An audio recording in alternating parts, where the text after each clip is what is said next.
Good morning, good morning.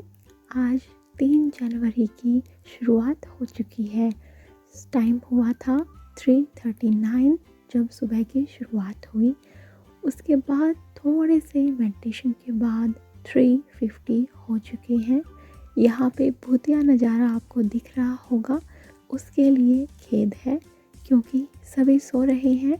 अपनी नींद खराब करनी है, दूसरों की खराब नहीं करनी। उसके बाद पानी के साथ होगी अपनी पढ़ाई की शुरुआत। एक चीज़ यहाँ पे जो मैं आप लोगों को बोलना चाहूँगी कि हम अपने आँखों के पीछे जो धूल है उसको साफ़ नहीं करना चाहते या हमें वो दिखती नहीं है। स्पेक्स पे लगी हुई धूल हर किसी को दिख जाती है जो मेरी तरह स्पेक्स लगाता है और उसको साफ़ करना ज़रूरी समझता है। लेकिन आँखों के पीछे की ये धूल कि थोड़ा सा और सो लेते हैं, थोड़ा सा और सो लेते हैं। लेकिन मेरे भाई मेरी बहन अभी सोओगे तो एक दिन ऐसा आएगा जब आपको रियली में सोना है और आपको कोई जगह नहीं पाएगा।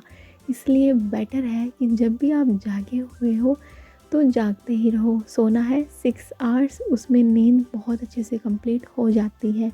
ज़रूरत पड़े तो उससे भी कम दिन में एक छोटा सा नैप ले सकते हो।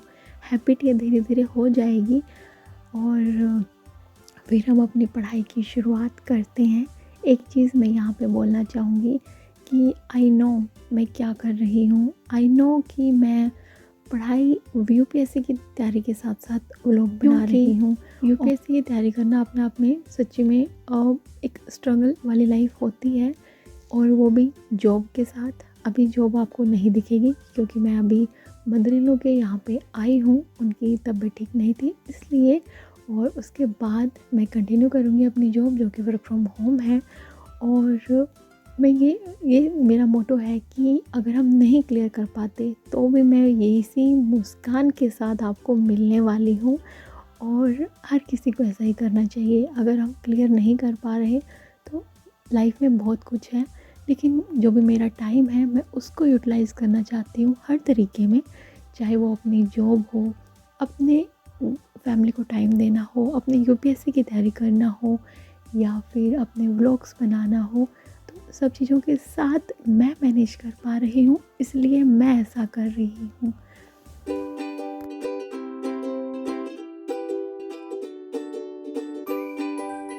अच्छा, मैं यहाँ पे ना आपको एक बहुत ही ज़बरदस्त टिप देने वाली हूँ। मेरे इस चैनल का काम ही क्या, अगर आपकी वो मुश्किलें आसान ना कर पाए तो आपको कोई चीज़ याद ना रहे। पहली चीज़ तो उसके लिए आपको स्टोरी बनानी है अपने माइंड में, कैसे वो मैं आपको बताऊँगी। दूसरी चीज़, आपको रिवीजन करना है कुछ इंटरवल्स पे। लाइक कोई चीज़ आपने 1-2 दिन पहले पढ़ी तो आप उसके बाद 2 दिन बाद उसका रिवाइज़ कर लीजिए, नहीं तो माइंड से कुछ डाटा है जो आप लॉस कर देंगे और फिर आपको उसको रिकॉल करने में बहुत टाइम लगेगा।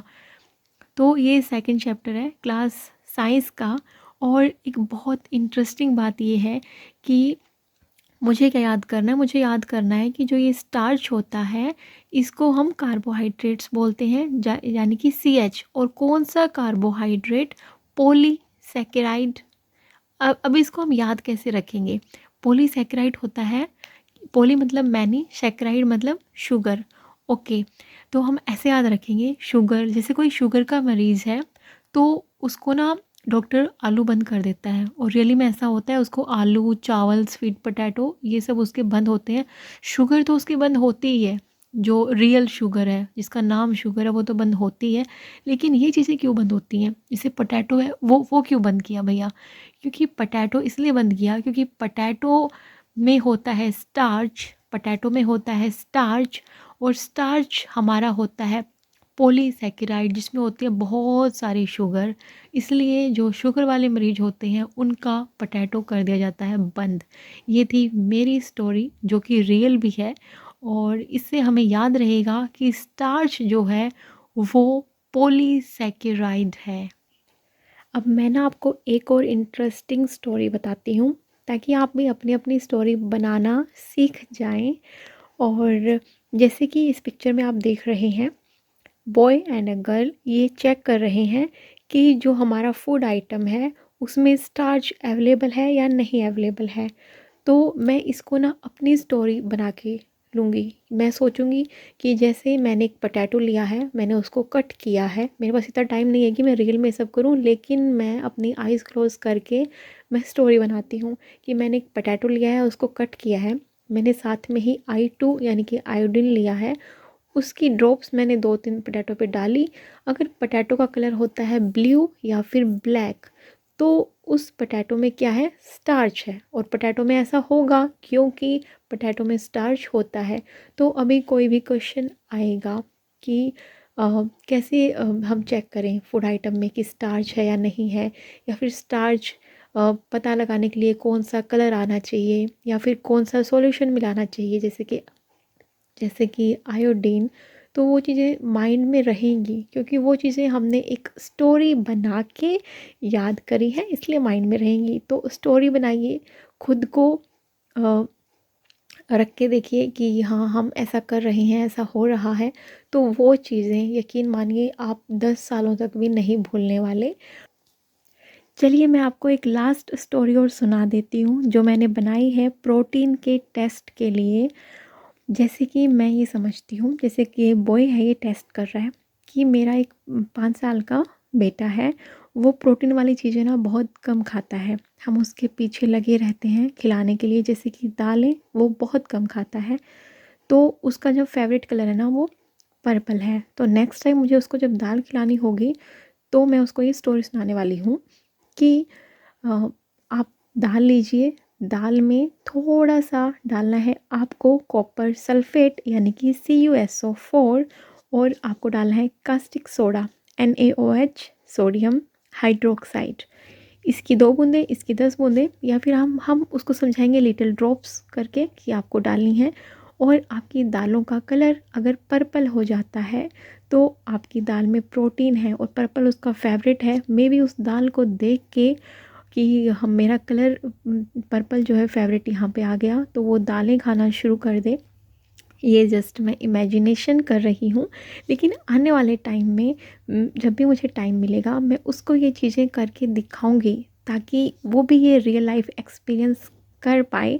ये चीज़ें अभी मैं इमेजिनरी सोच रही हूँ ताकि मैं ये चीज़ें याद रख पाऊँ, ताकि मुझे कोई MCQ ऐसा मिले कि प्रोटीन के टेस्ट के लिए हमें कौन से सॉल्यूशन मिलाने चाहिए, या प्रोटीन का टेस्ट किसी फूड में आए तो उस पर कौन सा कलर आना चाहिए, वो चीज़ें मुझे याद रहें। क्योंकि ऐसे रट्टा लगाने से तो चीज़ें याद नहीं होने वाली, लेकिन स्टोरी बना के करेंगे तो जाहिर सी बात है कि चीज़ें याद हो ही जाएंगी। सुबह के 6:55 पढ़ते हुए मुझे 3 आवर्स हो गए थे। अभी मैं देखने आई थी कि कोई अगर उठा हुआ है तो मैं चाय या जूस कुछ बना दूंगी, किसी को चाहिए होगा, लेकिन सभी यहाँ पे सो रहे हैं। तो वो थोड़ा सा पानी पी के फिर से अपनी पढ़ाई शुरू करते हैं। अच्छा, आप मेरी वीडियो में यहाँ तक पहुँच गए हैं तो मैं आपसे एक क्वेश्चन करना चाहती हूँ कि जो प्रोटीन होता है उसकी कमी से बच्चों में 2 बीमारियाँ होती हैं। क्या आप मुझे कमेंट सेक्शन में बता सकते हैं कि वो 2 बीमारियाँ कौन सी होती हैं? वीडियो को पॉज करिएगा तब कमेंट करिएगा, क्योंकि अभी मैं बताने वाली हूँ। वो बीमारियाँ होती हैं क्वासिओरकर और एक होती है मरासमस। ये 2 बीमारियां हैं जो बच्चों में प्रोटीन की कमी की वजह से होती हैं। और यहाँ पे हुए हैं 9:45। और जो भी आपके घर में हैं बड़े बूढ़े या बच्चे, उनको सर्दी से बचाए रखें, क्योंकि मदर इन लॉ यानी मम्मी की तबीयत ना बिल्कुल भी ठीक नहीं है। और चलिए फिर अभी करते हैं थोड़ा सा काम।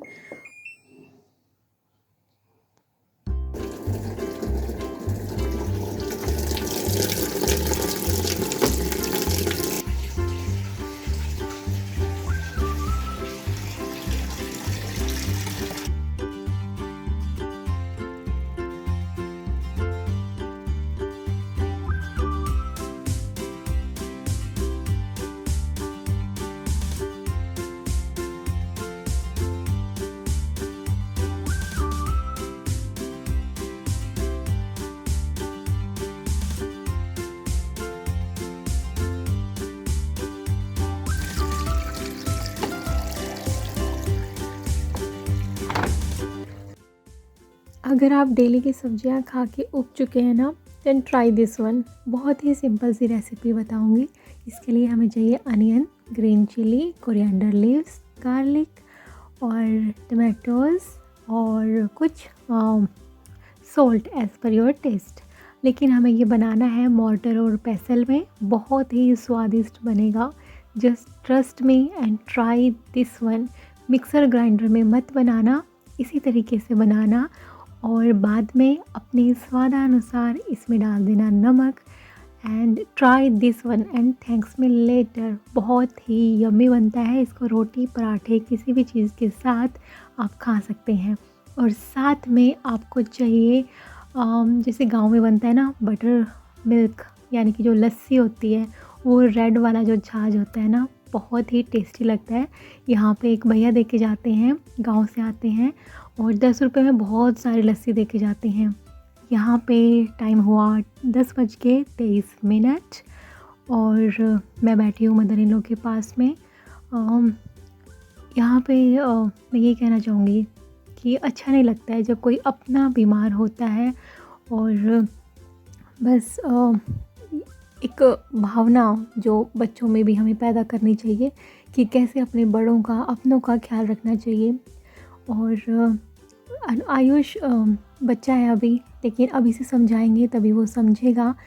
और वो प्यार करता है अपने दादा दादी से बहुत ज़्यादा। और ये जो लव है, अफेक्शन है, तो ये देख के अच्छा लगता है कि बच्चे अपने दादा दादी के साथ रहते हैं।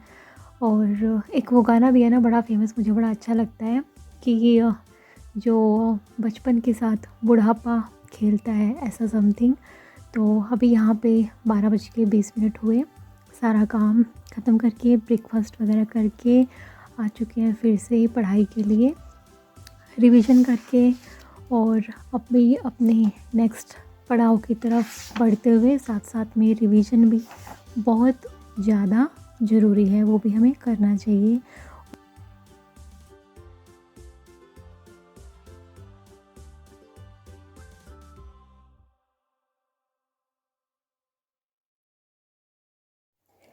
पढ़ाई बंद ना करें, क्योंकि ज्ञान की कोई सीमा नहीं होती। पढ़ाई एक ऐसी इन्वेस्टमेंट है जो पूरी ज़िंदगी आपको रिटर्न देती रहेगी। और रातें तो अपनी हैं, हम कितना भी पढ़ सकते हैं।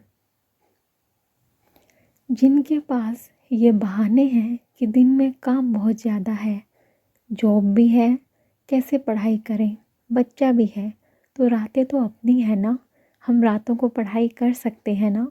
ये कोई ये तो नहीं है कि हमें इतना भी टाइम ना मिले कि हम थोड़ी सी पढ़ाई अपनी जारी रख सकें। पढ़ाई हम कितनी भी कर सकते हैं, वो दिन के 20 मिनट भी हो सकते हैं और वो दिन के 10 घंटे भी हो सकते हैं। जितना टाइम मिले उतना करें।